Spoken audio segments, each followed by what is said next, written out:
légendaire studio de Limoilou, CKRL présente le Geek contre-attaque avec Éric Lajoie, Simon Boucher, Philippe Jacques, Laurent Maheu, Sabrina Cloutier, Simon Trudeau, Conan Arsenault et l'omnipotent Mikey G!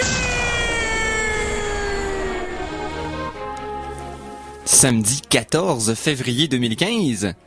C'est la Saint-Valentin, mais c'est aussi les geeks contre-attaquent, alors bienvenue. Mon nom est Éric Lajoie, mais c'est non seulement mon nom, mais c'est le premier de 4 noms que je vais nommer. Donc Wow. tout d'abord, on a comme Simon Boucher qui est en face de moi. Salut Simon. Salut mon Valentin. Ah, c'est fin. C'est ça qui arrive quand t'as pas d'autre choix. Ensuite, on a comme là... à la collaboration avec... Ça faisait longtemps qu'on t'avait pas vu Maître Laurent Maheu. Salut, Mister. Bonjour tout le monde. C'est plaisant que l'ordre de la cour te permet de revenir. Oui, puisque Mikey est derrière une vitre, je peux m'approcher à moins de 500 mètres. Ah, ok. Il y a un statut de limitation après un certain temps. Mais de toute la façon. vitre du studio est par balle, donc il n'y a pas de danger. Non, c'est ça. Et derrière la vitre par balle, Mikey G. Nous sommes les 4 cavaliers de l'Apocageek. Oh. Je pense Ouais, mais que... il faudrait avoir des thèmes, Valentin. Moi, je suis amour, il y a passion, tu sais, les 4 péchés, là, mettons, langourosité, et puis fécondation, mettons. Ouais. Les 4 chevaliers de l'apocalypse de la Saint-Valentin. Bon, ben, je suis mieux pour faire des thèmes que de parler. Moi, aujourd'hui, Ouais, tout le monde a une main. C'est maintenant l'heure de vous informer. Voici les Geektualités avec Simon Boucher. J'étais très bon. Ah ouais. Ok. Ouais. Alors, qu'est-ce qui s'est passé dans les actualités geeks selon toi cette semaine? Plein de choses. C'est comme quoi, genre? Ben, avant qu'on commence, je tiens à vous rappeler que n'étant pas là récemment, je vais aller fouiller dans plus qu'une semaine, mais ça, rendu là, c'est pas grave. Y a pas de problème. Mais qu'est-ce qui s'est passé récemment? Ben, on commence par la grosse chose. Ben oui. Bon, Spider-Man. Oui, c'est Spider-Man. vrai. Il Spider-Man. y a eu une grosse annonce cette semaine. Spider-Man, man. Ouais, Marvel a Non, récupéré, entre guillemets. Non. Ils l'ont pas récupéré, Non, sauf ils ont que- les droits de l'utiliser sous autorisation et selon les restrictions gérées par Sony en échange de pas vraiment grand-chose. Non, c'est ça. Ben, j'imagine que dans le fond, Marvel va ramasser les profits de Spider-Man seulement dans les films de d'autres super-héros, genre Avengers, Captain America, etc., s'il apparaît dedans. Mais si le prochain film de Spider-Man, Non, c'est Sony Sony qui ramasse les... Non, Sony contrôle tous les droits. Sony va probablement avoir une cote sur tout. Non, j'avais vu des informations, c'est que Marvel ramasse rien pour le prochain film de Spider-Man que eux vont produire avec l'argent de Sony. OK? C'est vraiment l'équipe de Marvel qui va travailler pour Sony parce que Sony n'est pas capable de le faire eux autres mêmes. Ils ont comme sous-traité à Marvel pour faire le Spider-Man parce que les autres sont pas capables. Non, mais ils ont quand même 100% des droits de Tout à refuser fait. Sauf que dans les films de Marvel, qui sont pas à Sony, les autres ramassent rien, là. C'est pas eux autres qui les font. Marvel, Oui. leur patation, ils ramassent pas. Mais de- Sony peut dire non, je veux pas que vous le disiez plus que 30 secondes. Ouais, sauf que leur cadre, je te dirais que leur feuille de route est pas extraordinaire. Non, mais ils ont le jusqu'à droit de maintenant. dire non, on veut pas de plus que 30 secondes. Sauf que maintenant, Marvel, tout ce qui touche fait de l'or. Fait que je les verrais mal dire non à une idée de quelqu'un qui est meilleur qu'eux dans ce domaine-là. Et s'ils veulent être des dicks, ils peuvent. Ouais, mais je pense pas qu'ils peuvent se permettre. Oui, là. Marvel est en train de leur jouer des coups de cochon sur le côté. Ils sont en train de tout retirer l'importance des mutants pour mettre ça dans la main des Inhumains, pour éventuellement enlever la valeur aux X-Men de Fox. Et moi, je suis sûr que à la limite là, non. Ouais, Fox, oui, mais Sony ne possède que Spider-Man. C'est une franchise qui lui rapporte qui potentiel de rapporter beaucoup d'argent, mais ils se rendent compte qu'ils sont pas capables de l'exploiter eux-mêmes. Ça fait que je pense qu'ils vont être plus collaborateurs avec Marvel que Fox le serait s'ils prêteraient un X-Men. Peut-être. Par exemple.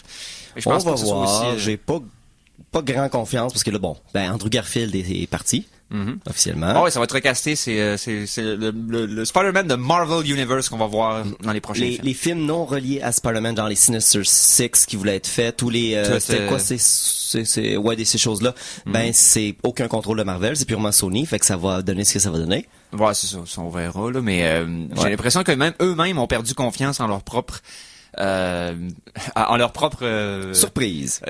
Hein? Surprise, ils ont perdu confiance. Ben c'est ça, On a vu deux. Ouais, c'est ça. Mais ils ont perdu confiance dans leurs moyens de pouvoir faire de l'argent avec cette franchise-là. Le 2 a été par rapport à l'investissement, une catastrophe. Je veux dire, oui, il a fait de l'argent, mais jamais autant qu'il aurait pu en faire. Puis il a plus mené dans un cul-de-sac que vers, je sais pas, au moins un potentiel illimité, là. On s'entend que, comparé à Days of Future Past, qui rouvre la porte à, à quelque chose de quand même bien, là, ils ont quand même réussi, malgré ce que je pensais qu'elle arrivait, à bien merger entre bons guillemets. J'ai-tu mélangé entre bon français et entre guillemets, là? Peut-être. OK. En tout cas, oui. Hey, on va juste parler un petit peu de TV de Marvel en même temps. Mikey, Oui. celle-là est pour toi. Tu l'as peut-être vu passer. Il y a plusieurs séries qu'on avait parlé. Vous avez parlé de Daredevil la semaine passée. Oui. Il y a aussi Jessica Jones qui s'en vient. OK. Et puis un des docteurs a eu le rôle de jouer un des méchants principaux. David OK. Tennant. Ouais. Il va jouer Purple Man. Yes, et qui est un vilain de l'univers de Daredevil plus récent, mettons dans les 15 dernières années, et qui est vraiment un malade dans la tête. Ouais. Il a le pouvoir de contrôler tout le monde grâce à un mélange de phéromones puis d'hypnose passive.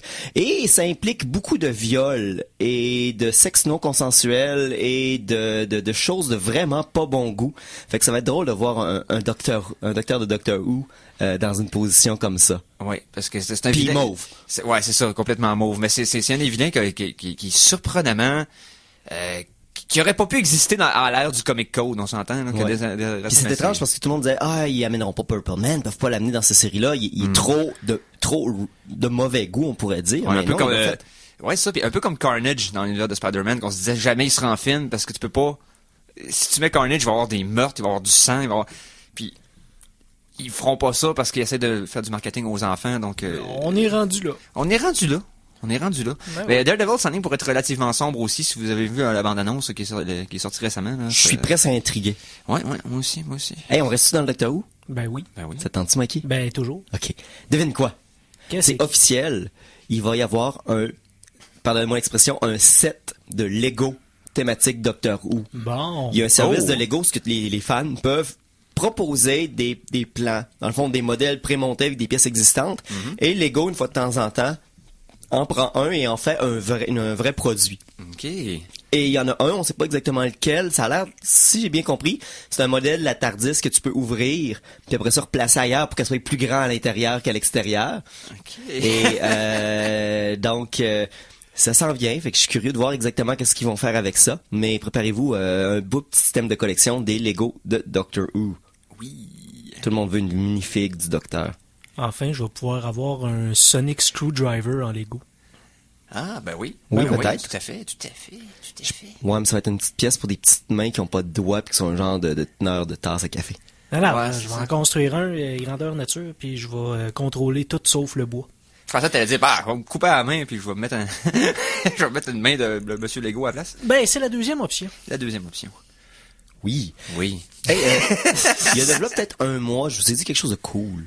Oh, Vous vous rappelez, je vous avais parlé de non, James Bond. c'est pas un mot complet, là. T'as dit des trucs cool depuis, là. Oui, mais particulièrement non, je vous avais parlé que les lois du copyright avaient changé, puis que James Bond était maintenant rendu techniquement au Canada le personnage des romans, vu que la mort de Ian Fleming avait dépassé 50 ans, Ah, ouais, était dans le c'est domaine vrai, public. Ouais, mais finalement, ils ont réussi à se renégocier des droits, les possesseurs des droits de Fleming. Ouais, tu peux faire ça, hein, parce Ok. que tu sais, Disney est mort, puis Mickey Mouse, ils font tout pour pas que ça redevienne dans le domaine public, parce Non, qu'imagine c'est ce que ça implique. Fait que oui, si t'as assez d'argent puis assez d'avocats, tu peux renégocier des droits, et voilà, c'est fini. James Bond n'est déjà plus dans le domaine public, ça a pas été long. Non, Fait hein. que si vous avez commencé à écrire vos trucs, ça va rester de le alt fiction que vous allez mettre quelque part sur Internet, à côté de vos histoires de Sonic qui embrasse Mario. Ben, faut faire attention. Les fanfictions, des fois, ça mène à des millions de dollars. Hein. Oublie pas que cette semaine sortait 50 Shades of Grey. Oui. Et ça, à la base. C'est de la fanfiction de Twilight. Exactement. Ben, Que l'auteur a changé les noms et a fait une histoire contemporaine avec à la place. Mettons plus sur le BDSM et tout ça. Et c'est devenu hyper populaire. Mais c'était, grosso modo, de la fanfiction. Ça est avoué par l'auteur. Oui, originalement, ça avait été écrit à la base, puis ils l'ont changé avec C'est le une temps. mais- fanfiction de Twilight avec des noms changés pour devenir ça. Ben, je suis Flabert Gasté. Moi, je suis comme pas surpris. Ça explique tellement de choses. Je peux pas te dire, n'ayant pas lu le livre ni vu le film, je peux pas te le dire. Moi, j'ai que suffisamment tu- lu de synopsis et de résumés et Ah, des ça veut rien critiques. dire, un synopsis puis un résumé. Si tu lis une arrière d'une vidéocassette, là, 90% du temps, ça dit pas les bonnes affaires. Mais non, peut-être, mais je veux dire, j'ai entendu parler quand même. Là, puis j'ai entendu parler du monde qui l'ont vu, qui en ont parlé beaucoup. Puis, Eric, je te mets au défi, c'est à Saint-Valentin. non. Lis le livre ou écoute le film, Non. puis on s'en reparlera après. Si tu veux qu'on en parle, faut que tu saches de quoi tu parles. Come on. C'est C'était mon but. Ça Puis toi, mêle- Laurent, tu l'as-tu vu? Non, pas encore. Est-ce que c'est votre plan pour ce soir, toi et ta douce demoiselle? Non, malheureusement. Nous autres, on va faire ça avec un autre film que je pourrais te parler tout à l'heure. Là, un film de vampire qui est sorti récemment. Twilight? Non, non, What c'est We Do in the Shadows. Mais au cas où que Conan veut en parler dans une prochaine émission, là, je vais peut-être pas y gâcher ça, là, mais c'est un bon petit film de vampire nouveau-zélandais. Néo-zélandais. Tes souhaits. OK.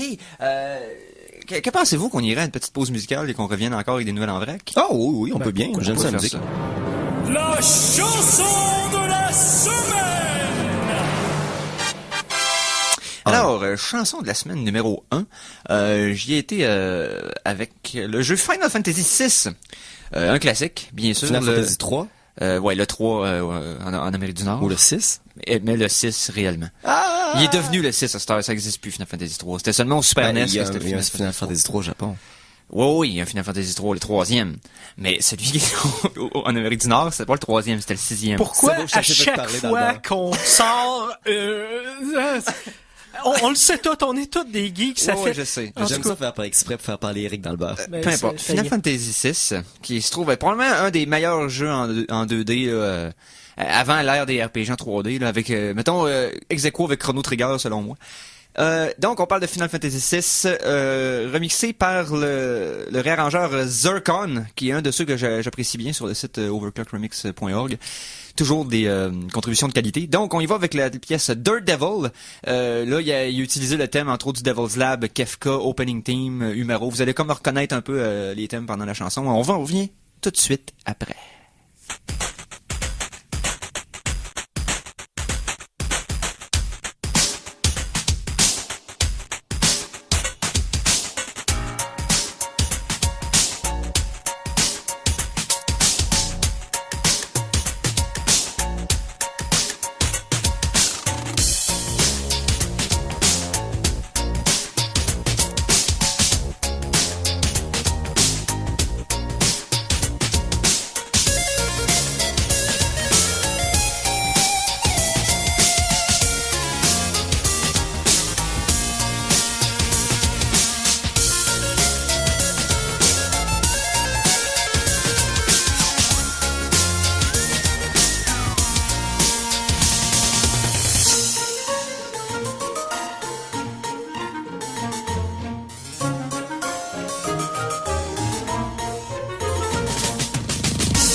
Oh!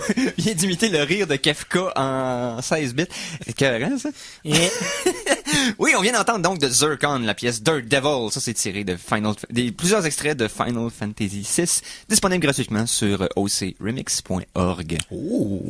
Une fois de plus. Une fois de plus. Donc, on continue en vrac avec... Oui, on a du temps. On a du temps, c'est Hey, le oui. fun. Hey, bonne nouvelle, je sais pas, les gars, vous l'avez sûrement vu. On est beaucoup de geeks ici qui ont vu la série britannique The IT Crowd. Oui. Bon, en gros, c'est une série, une comédie. C'est une gigantesque compagnie qui ont des bureaux d'IT au 16e sous-sol. Puis c'est l'histoire entre deux personnes non fonctionnelles en société et leur nouvelle manager qui, elle, ne connaît rien en informatique. Puis ça vire n'importe comment avec des suicides, n'importe quoi. C'est super bon. Mais le créateur de la série, Graham Linehan, crée une nouvelle série qui s'appelle The Cloud. C'est l'histoire d'une station dans le futur, une station spatiale où toutes les données personnelles sont envoyées dans le cloud. C'est comme une station futuristique avec des robots et des intelligences artificielles pour protéger ces données-là. Et il est supposé avoir des personnes qui sont techniquement incapables de gérer ça parce que c'est supposé être tout automatisé, puis ça va pas bien. C'est dans le fond IT Crowd dans l'espace, avec beaucoup de gens qui ont accès à vos selfies pornographiques. OK. Je suis curieux de voir ça parce que l'auteur de la série, le Graham Lindbergh, t'as dit? Dans le fond, Linehan. OK. Comme Anne Solo. Puis une ligne avant. Linehan. Donc, le monsieur en question, avait tenté de faire une percée aux États-Unis avec la version d'IT Crowd US qui a pas été...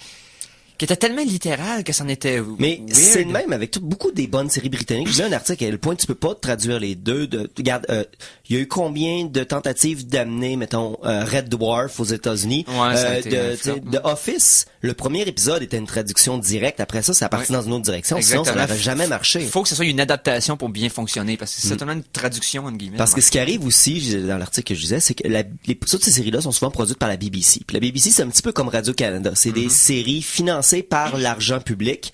Et aux États-Unis, des séries financées par l'argent public, il y en a pas, il n'y a pas vraiment de télévision publique. Ils font pitié puis ils sont en train de mourir dans leur propre jus.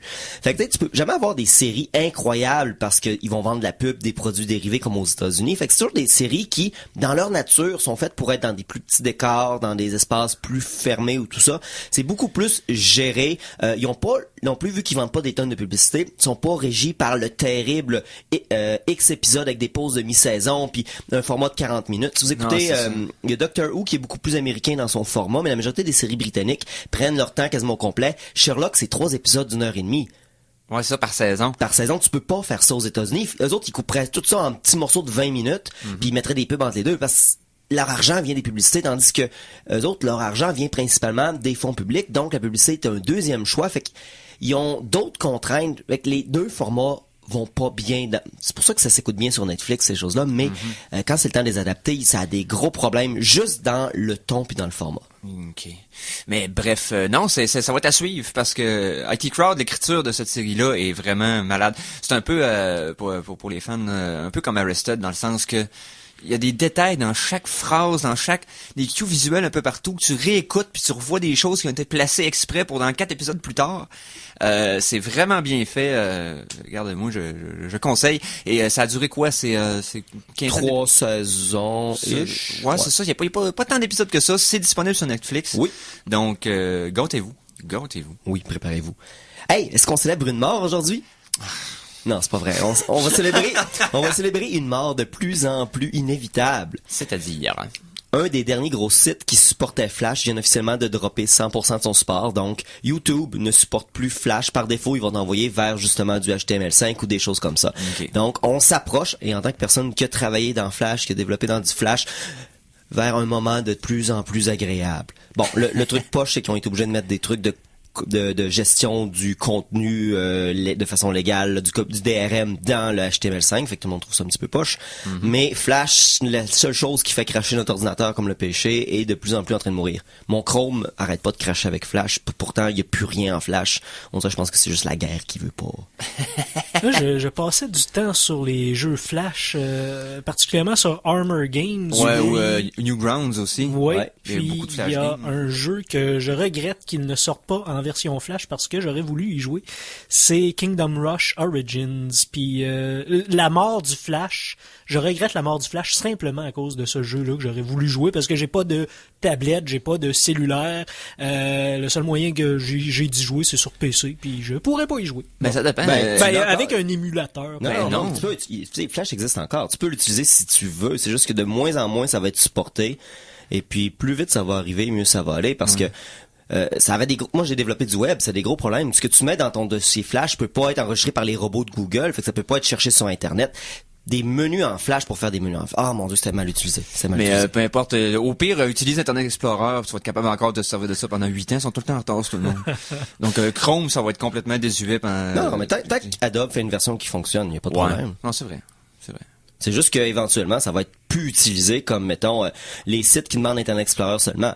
Il reste 3 sites gouvernementaux quelque part dans le monde, plus des outils, des outils, mettons, dans des entreprises qui ont pas voulu changer, mais ça va être une technologie, mettons, d'extrême, à l'extérieur du système solaire, des technologies utiles. Il y a probablement encore des pages qui sont hostées sur Angel Fire, mais c'est plus vraiment optimal. Là. Mais toute cette vieille technologie-là, il en reste encore un peu partout dans le profond du deep web. Donc, Minute de silence. Ouais. OK, hey, est-ce que vous vous rappelez on pourrait parler d'un jouet de votre enfance. Un jouet de notre enfance. On parlait de 2 jouets de votre enfance, mais un à la suite de l'autre. OK. Les gobos.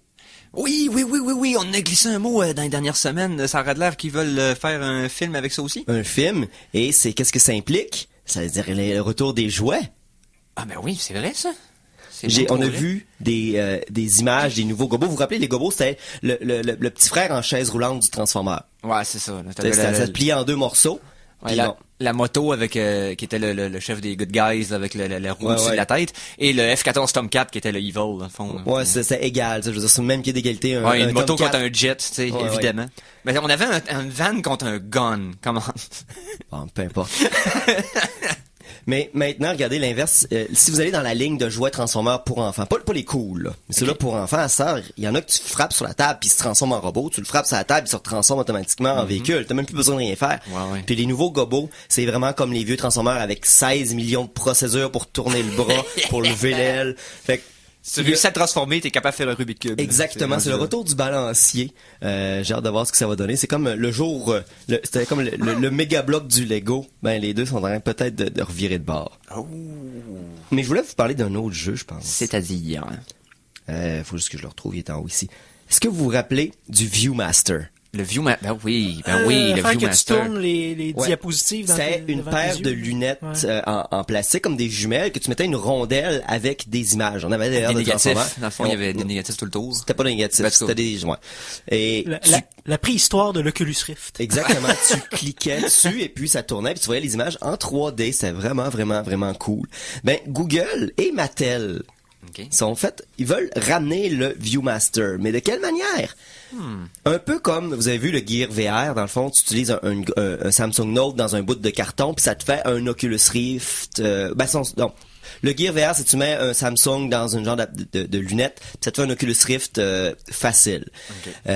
Sinon, Google a fait la même chose, mais avec un truc en carton que tu plies, tu mets un téléphone intelligent dedans, puis ça te fait une paire de lunettes 3D, de réalité virtuelle cheap. Ils veulent faire la même chose avec le Viewmaster, qui serait fait soit avec des téléphones Apple ou avec des téléphones Android, que tu puisses mettre à l'intérieur et faire une sorte d'Oculus Rift familiale pour enfants à partir de ça. Donc, une manière de ramener une vieille marque complètement désuète sur un marché actuel. Je sais pas vraiment, on sait pas exactement comment ça va fonctionner, mais il va quand même supporter, inquiétez-vous pas, les petites roulettes aussi. Ah oui, les petites roulettes. Les roulettes vont encore être... Ah, c'est le fun, il y a de la rétrocompatibilité. Non, ça pourra pas être les vieilles, probablement juste des nouvelles. Okay. T'es donc bien triste. Non, mais c'est parce que, tu sais, je sais qu'il y en a qui, s'il faut dans les affaires, ils en trouveraient, là. Ben, il y avait qu'à garder leur Viewmaster. Ouais, c'est sûr. C'était pas vraiment d'effort de garder un Viewmaster. C'est pas comme si c'était gros pis que c'était difficile à briser, là, mais peu importe. C'est un long silence, ça. Oui. Ouais. Quelle heure, 25? Ah, on a le temps pour un autre titre. Ben oui, j'espère bien. Bonne nouvelle! Bonne nouvelle. Vous allez mourir un jour. Ouais. Ok, j'ai appris ça, j'avais 7 ans, mais autre chose? Oui, non, mais maintenant c'est cool. Parce que, tu sais, vous allez mourir. Puis une fois que vous êtes mort, ben, tu sais, le monde va continuer à aller sur votre wall Facebook puis dire, hey, yo, qu'est-ce que tu fais en 20 semaines, man? Puis là, ben, tu vas pas répondre parce que t'es mort. Ouais. Puis là, tu vas te faire partager des vidéos de chats puis tu likeras pas puis le monde va te fâcher contre toi parce que t'es mort. Bon. Facebook a ouvert un programme que tu peux léguer ton compte Facebook à ta mort. Donc, en échange de preuves tangibles, quelqu'un d'autre va pouvoir prendre le contrôle de ta page Facebook, écrire dessus pour dire « Hey gang, je suis mort », puis la fermer ou des choses comme ça. Donc, gérer de façon posthume ta page Facebook pour indiquer aux gens dont tu te caliches de, que t'as mis friends une fois parce que tu les as rencontrés dans un party en 1989, que ben t'es mort puis que c'est ça qui arrive. Fait que c'est un gros problème. Je veux dire, toutes nos personnalités virtuelles, nos vies virtuelles, qu'est-ce qu'on en fait à notre mort? Moi, mon bonhomme de Second Life, qu'est-ce qui va devenir à ma mort? Tu sais, toutes ces grosses questions vraiment importantes-là, il faut qu'on y pense. Tu sais, mais 500 milliards de gems que j'ai ramassés à Clash of Clans, quand je meurs, je suis capable de déléguer à quelqu'un parce que je veux dire, il y a facilement 450$ d'in-app purchase. Tu sais, qu'est-ce qu'on fait avec ces choses-là? C'est des gros problèmes que le futur va faire face, là. Préparez-vous. Ouais. En fait, bonne nouvelle, tes gems vont disparaître à ta mort parce que t'as pas acheté des gems, t'as une licence d'utiliser d'utilisation les gems que tu as obtenus sur ton appareil. Qui est liée à toi, donc. Ils sont non transférables. Tu peux pas les transférer, comme malheureusement nos librairies Steam. Wow. Alors, si vous êtes comme moi et vous avez un nombre abusif de jeux et que demain matin vous mourrez, que le mot de passe est perdu, eh bien, c'est une fortune que j'ai investie en jeu qui va disparaître, que je pourrais pas léguer comme un vieux Atari que mon père m'aurait donné étant jeune, etc. Ouais. Mais sur Facebook, je vais faire une parenthèse, j'ai malheureusement un ami qui est mort il y a pas très longtemps, et Facebook me propose encore d'aller voir ses nouvelles ou des choses comme ça. Des fois, hey, ça fait longtemps que t'as pas parlé à telle personne, puis je suis là. Oui, c'est vrai que ça fait longtemps. Hein? Fait que c'est pour ça que moi, je suis content que pour les trucs sociaux, on puisse léguer ça. Juste quelqu'un fasse, hey, by the way, je ferme la page. Mais pour ce qui est de tes gems sur Clash of Titan, j'ai l'impression que j'ai l'impression que le secret de l'immortalité va être découvert par une compagnie de jeux de téléphones cellulaires qui vont faire en sorte qu'on va vivre le plus longtemps possible pour acheter le plus souvent possible le mot juste de cossin dans le jeu. Moi je pense plutôt que c'est que Facebook va tellement bien te connaître qu'ils vont pouvoir te faire une personnalité virtuelle sur leur serveur, pour pouvoir continuer à interagir avec tes amis pareil que durant ton vivant grâce à tout ce qu'ils ont ramassé comme information personnelle. Préparez-vous. Fait que ça veut dire que vous avez pas écouté les recommandations de Conan qui vous avait dit d'écouter Black Mirror? Exactement, c'est là j'allais en venir, Laurent. Il y a un épisode dédié exclusivement à ça, dont la prémisse est ce que tu viens d'expliquer, Simon. Et effectivement, non, je les ai pas écoutés, mais oui, effectivement, Black Mirror, que tout le monde recommande, écoutez-le, parce que moi, je suis juste trop paresseux. Dans le fond, juste pour faire un topo rapidement, Black Mirror, c'est de courtes histoires qui sont tous indépendantes, et dans celle à laquelle on fait référence, c'est un jeune couple qui s'achète une maison, le chum va faire une commission, meurt. Et là, elle s'inscrit à un prototype où est-ce qu'elle peut chatter avec son chum sur l'équivalent de Facebook dans ces missions-là, parce que ça a tout analysé, ses courriels, tout analysé, puis ça sait les réponses que ça ferait, etc. Donc, elle peut parler à son chum mort virtuellement. OK. Évidemment, il y a une histoire qui s'accompagne avec ça, mais le reste est un peu extrême, mais ce morceau-là, je donne 10 ans. Dans 10 ans, on va pouvoir parler avec une copie virtuelle des gens, juste en analysant tout ce qu'on a produit sur Internet. On en laisse de plus en plus. Ouais, on laisse de plus en plus de traces de notre existence sur le web. Mais la façon qu'on parle, la façon qu'on réfléchit, qu'est-ce qu'on aime, j'ai liké tel livre, j'ai sorti telle affaire. Il va y avoir des scripts beaucoup plus intelligents qu'on pense qui vont être capables de reproduire certaines idées. Et écoutez Black Mirror. Yes. Écoutez Black Mirror et aussi écoutez les prochaines annonces publicitaires. On vous revient tout de suite après pour la deuxième demi-heure des Geeks contre-attaque. Qu'on puisse acheter une brouette à Eric. Hein? C'est KRL. Alors attention, ici c'est François Pérusse et ce que vous écoutez en ce moment, c'est les Geeks contre-attaque. Fait que watch out. À CKRL 89,1.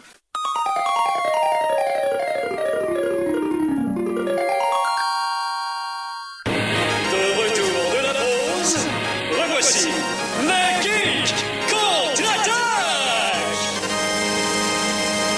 De retour de la pause pour une deuxième demi-heure de geekitude. Je viens de l'inventer, on l'a déjà entendu ce terme-là. Mais oui, on l'utilise quasiment toutes les semaines. Ouais, c'est vrai ça. Ok, ben je viens pas de l'inventer pendant tout, je m'excuse. Oui. Hey Eric, je tiens à te rappeler quelque chose. C'est la Saint-Valentin aujourd'hui. Oh, ouais. Bon. Pourquoi est-ce que je te rappelle ça? Parce que t'es un dick. Oui, aussi. Mais comment je prends ça? Des fois, tu dois te faire dire, là, Eric, là, quand est-ce là, que tu vas te faire une blonde? Non, Eric, là, quand est-ce que tu vas nous ramener une petite fille à la maison? Puis là, les matantes sont tannantes, puis les mères, ou n'importe qui sont tannantes, puis là, tu dis, oh, ouais, sacrément à peine. Puis là, t'as juste envie de leur dire, ben, j'ai une copine, c'est juste que vous ne l'avez pas encore rencontrée. Elle va à une autre école. Exactement. C'est une Ukrainienne, j'ai pas encore la facture, mais je peux le prouver. Exactement. Fait que là, justement, ils vont dire, ouais, mais prouve-le moi. Ben, c'est là qu'un service commence à arriver. Le nom de service s'appelle Invisible Boyfriend. C'est un service de texto. Tu payes pour un nombre de textos et puis c'est pour prouver que tu as un copain, puis c'est crowdsourcé d'une certaine manière. Donc, comment ça fonctionne, c'est que tu t'abonnes, tu choisis le nom que tu veux que ton doux 3/4 est, et puis tu peux lui envoyer des textos. Les textos sont envoyés de façon anonyme. Donc, savent pas de qui ils viennent à un groupe de travailleurs qui ne reçoivent jamais la même personne 2-3 fois de suite. Ils ont juste un historique de quelques textos que tu as échangé avec d'autres membres de l'entreprise de cette manière-là. Puis ils vont te répondre selon des paramètres que tu as dans ton compte. Donc, tu dis, ouais, mais ça te fait dire, ouais, mais t'as-tu une blonde? Ouais, regardez, ben ça. Là, tu dis, bon, ben regardez, je vais écrire à, mettons, Stevette. Parce que ce serait son nom. On va-tu toujours au cinéma demain? 3 minutes plus tard, ça pop, ça dit oui, je vais t'attendre à 8h, bisous. OK. Fait que tu te fais répondre des choses comme si tu avais une vraie relation, puis tu peux poser des questions, puis un peu comme les gens qui se louent des escortes puis qui font juste leur parler le soir. Ouais. Mais Fait que, imaginez, ça peut être super cool pour avoir la paix, mais imaginez comment certaines personnes vont s'en servir comme une béquille. je sais, socialement, juste d'avoir à faire semblant que t'es en couple. À moi, je comprends pas Ben, tu payes 25$ parce que dans le temps des fêtes, tout le monde te laisse tranquille pendant, mettons, 2 semaines. Ça vaut peut-être 25$. Mais ce type de service-là existe depuis longtemps. Oui. Je me souviens sur eBay, tu pouvais te bider sur une fille qui allait, et là, elle avait comme un pseudo-contrat. Elle va t'envoyer tant de courriels, des photos, et au bout de temps, elle va casser avec toi. Okay. Un peu pour avoir l'expérience. Et sur une autre note, il y a aussi les escortes qui offrent the girlfriend experience. Donc, il y a des gens qui se louent une escorte, non pas pour l'acte de la chair, mais pour avoir la présence d'une femme. Okay. Donc, il y a un certain manque que des gens, d'une manière ou d'une autre, cherchent à combler. Et je crois qu'au-delà de vendre, ah oui, j'ai une blonde, regarde, elle m'a texté, c'est l'idée de remplir un vide artificiellement. Ouais. En attendant. Là. En attendant ou à la place. Ou... Ouais, c'est vrai que de façon, les gens sont de plus en plus... La solitude devient de plus en plus un mot. Veux pas, parce que tout le monde peut être comme complètement socialement indépendant à l'intérieur de son propre appartement. Puis, donc, mettons que tu sors d'une relation de 10 ans, tu peux t'en servir comme une sorte de méthadone. C'est pour des gens qui ont de la difficulté à sortir d'une relation. Juste avoir un petit back and forth en texto une fois de temps en temps peut aider une personne à décrocher aussi. C'est tant que tu l'appelles pas le nom de ton ex, là. Non, c'est ça. Mais puis il y a beaucoup, mettons dans des relations où il y a eu beaucoup de commitment pendant 10 ans, ça se peut que ce soit aliéné une partie des amis qui avaient le 10 ans, puis là c'est dur de se remettre à on après 10 ans de temps, c'est que t'as été comme isolé dans ta bulle familiale, et là tu ressors, et là t'es plus au courant de rien, tes amis tu suis plus qu'est-ce qu'ils ont fait depuis un paquet d'années, ça peut être compliqué pour certaines personnes qui, mettons, socialement, c'était pas mettons, leur qualité primordiale, là. Donc, non, je reviens sur ce que j'ai dit, puis c'est pas, ça peut faire du sens. Wow. C'est juste comme n'importe quoi, tel l'héroïne, ça peut être utilisé à mauvais escient. Ok, à bon et à mauvais escient. Ouais. C'est vrai. Ouais. Fait que moi, c'est ma petite parenthèse Saint-Valentin. Je pense qu'on devrait peut-être parler à l'homme à ma droite. Oh! Ben oui, tout à fait. J'essaie de le toucher, là, mais il est loin. Ouais, c'est ça. Donc, Maître Maheu, salut, mister. Yes, pour la première chronique de l'année 2015. C'est vrai, ça faisait un certain temps quand même. Tu viens nous parler de quoi cette semaine? Alors, une de mes passions préférées, le caramel et la télévision. OK, ben allons-y. La chronique télé avec Laurent Maheu. Yes! Donc, il y a une chronique télé, ça faisait un certain temps. Puis là, j'ai envie d'écouter Arrested. Alors, ma chronique télé, à chaque début d'année, 2014 je l'ai faite, 2013 aussi, je vais faire un topo rapide de quoi s'attendre et qu'est-ce qu'on va avoir durant l'année. Évidemment, il y a certaines choses qui ont déjà été mentionnées au Geek dans les semaines passées, mais je vais quand même les repasser rapidement. Et il y a des choses qui sont principalement de mes goûts à moi. Donc, s'il y a des émissions que j'ignore ou que je ne mentionne pas que vous aimez, soit que je ne les écoute pas ou que j'ai pas eu de nouvelles à ceux-ci. Ou que vous avez mauvais goût. Alors, éduquez-nous sur la page Facebook des séries. Oui, tout à fait. Absolument. Parlez-nous-en. Vous faites des suggestions sur la page Facebook des Geeks Contre-Attaque. Alors, on parlait de Marvel. Oui.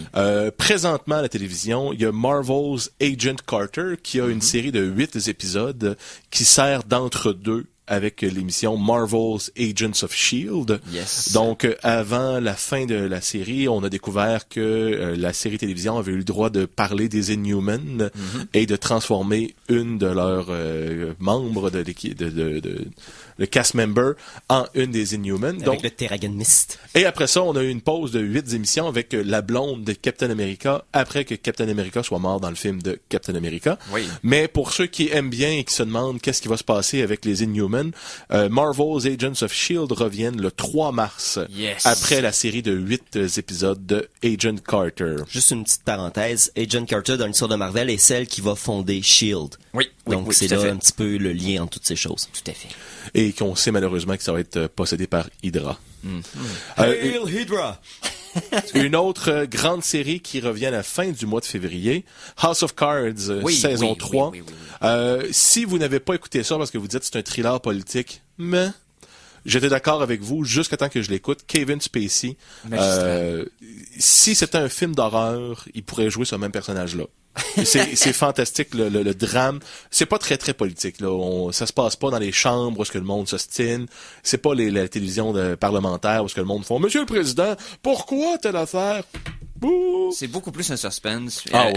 avec un tissu politique au travers là, mais c'est cœur. Hein, Fait que c'est pas comme le Sénat dans les Star Wars prequel, mais avec Kevin Spacey. En fait, le meilleur comparaison qu'on pourrait faire, c'est que c'est pas du tout ce que West Wing a voulu faire. West Wing était vraiment un drama sur les raccoins de la politique américaine et tout ça. House of Cards prétend pas ça. House of Cards, ça se passe dans le domaine politique, mais c'est vraiment juste super bien écrit. C'est honnêtement, là, puis des performances d'acteurs vraiment incroyables. Là, Juste pour vous mettre en contexte, durant la première émission, le personnage de Kevin Spacey se fait surpasser pour un poste. Il s'était fait promettre quelque chose durant les élections.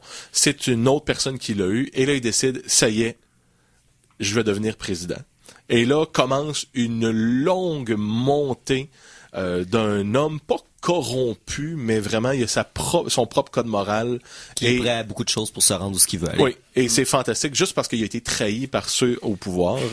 Et s'il y avait eu juste ce petit poste-là, il ne serait rien passé. Mais je recommande.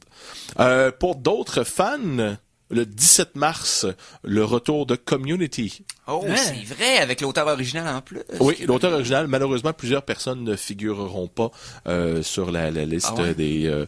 je sais que... Qui revient pas, dans le fond, on va... J'essaie de me souvenir. Jeff va être là. Alison... Est-ce qu'elle va être là, Alison Brie? Je sais que l'actrice noire, dont j'oublie le nom, malheureusement, elle a quitté pour des raisons de famille personnelle. S'occuper de ses sandwichs. Oui, en quelque sorte. Donc ça revient. Moi j'ai très hâte de voir qu'est-ce qu'ils vont faire. Sur Yahoo en plus. Oui, Yahoo. Donc c'est comme le Netflix, pas de Des Netflix. pauvres. Et ça va sortir, contrairement à Netflix, qui font, voilà le buffet, mangez ce que vous voulez. Eux vont quand même sortir ça un par semaine. Je crois qu'il va y avoir 13 épisodes. Daredevil, on l'a déjà mentionné, j'imagine. Oui. Ça commence officiellement le 10 avril avec 13 épisodes. Yes. C'est Game of Thrones qui est mois d'avril aussi, je pense. Game of Thrones, je l'ai pour... je crois que c'était 12 avril. Ouais, 12 avril. Ça, tu me parlais de la date, puis Game of Thrones revient aussi. Là. Donc, ça revient dans ce temps-là. Une série que j'ai découvert récemment, que je vais recommander aux gens qui nous écoutent, Orphan Black. Oh. C'est une série dans laquelle une jeune rebelle revient chez elle pour des raisons X, à la gare de train, se retrouve face à face avec une personne qui est identique à elle. Cette personne-là se pitche en bas du train, se suicide. Et là, elle découvre de fil en aiguille qu'elle est, elle et plusieurs autres personnes, des clones. Donc, une actrice qui joue une dizaine de personnages, souvent dans la même pièce. Donc, c'est le fun de voir. Et l'actrice est très bonne parce que chaque personnage a vraiment leur propre maniérisme, leur propre façon de faire. Donc, les 2 premières saisons, c'est un thriller un peu science-fiction, évidemment, quand on parle de clones. Oui. Les 2 premières saisons sont déjà terminées, mais la 3e commence le 18 avril. OK. Ben, c'est disponible sur Netflix, j'imagine? Oui, Netflix. Oui. Yes. C'est bon, c'est spécial, c'est 2 saisons de 13 épisodes, donc c'est pas trop long, c'est pas des 26 épisodes. Ouais, c'est ça que ça c'est plus tédieux là, quand tu faut t'as 5 saisons de retard sur une série à 26, là, c'est comme ouf, c'est du stock là. Alors pour la suite, peut-être après la pause musicale. Laisse-moi checker là. Ben ouais, pourquoi pas? Bon. Pourquoi pas? La chanson de la semaine 2! On va y aller avec Eric Calderone. Ça, c'est un guitariste qui sévit sur YouTube depuis quand même 4 ou 5 ans, qui reprend des thèmes principalement des thèmes de notre enfance. Ça peut être des thèmes de jeux vidéo, d'émissions de télé, de films, mais tout à la sauce, mettons, métal instrumental. Fait que le gars, il joue de la guitare, il fait son propre drum machine derrière, puis il a repris plein de thèmes. Il a repris, par exemple, Retour vers le futur, Indiana Jones, plein d'affaires comme ça, mais aussi des tunes de Lady Gaga, de Céline Dion, aussi des tunes de jeux vidéo. Il mélange tout, là. Il a bien du plaisir avec ses covers. Donc, on va y aller avec son nom sur son pseudonyme YouTube est E-Rock, donc il s'appelle Eric, donc E-Rock, E-R-O-C-K. Facile à trouver sur YouTube. Donc on va écouter une pièce qui s'appelle Punch Out Meets Metal. Et là, t'as l'impression que tu joues à une game de Punch Out, Mike Tyson's Punch Out. Parce que t'as tous les thèmes dans l'ordre qui arrivent dans le jeu quand tu commences une partie. Donc écoutez ça, c'est le fun, puis on vous revient tout de suite après pour la fin de la chronique télé et de l'émission, bien sûr.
Alors, on vient d'entendre Punch Out Meets Metal de E-Rock. Ça, c'est disponible sur son canal YouTube.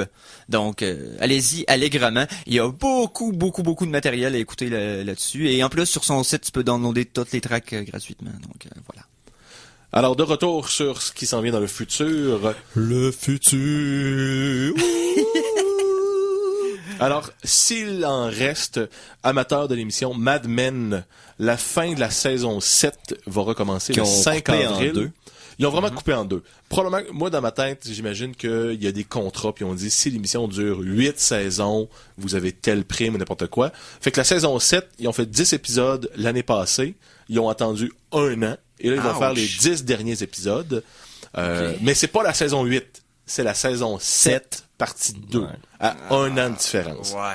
Fait que, sémantique parlant, j'imagine qu'il y a de l'argent derrière ça, mais donc les derniers épisodes de Mad Men qui vont mettre fin à la série une fois pour toutes arrivent bientôt. De toute façon, ils sont rendus trop loin dans la ligne du temps pour continuer longtemps. Là. Ça va bientôt être maintenant, tu vas pogner les années 70, ça va être n'importe quoi. Là. Ah, mais c'est l'histoire de la montée et de la chute du personnage principal, donc à un moment donné, il va avoir 72 ans. Mais c'est ça enlève un petit peu le cachet que vu que c'était une émission d'époque, à un moment donné, si c'était rendu dans les années 90, ça va juste être bizarre.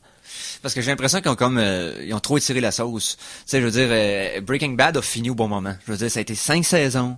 Pas une de plus. Non, les gens attendent ça. J'en ai beaucoup de gens qui attendent la dernière saison de Mad Men avec très impatience. Là.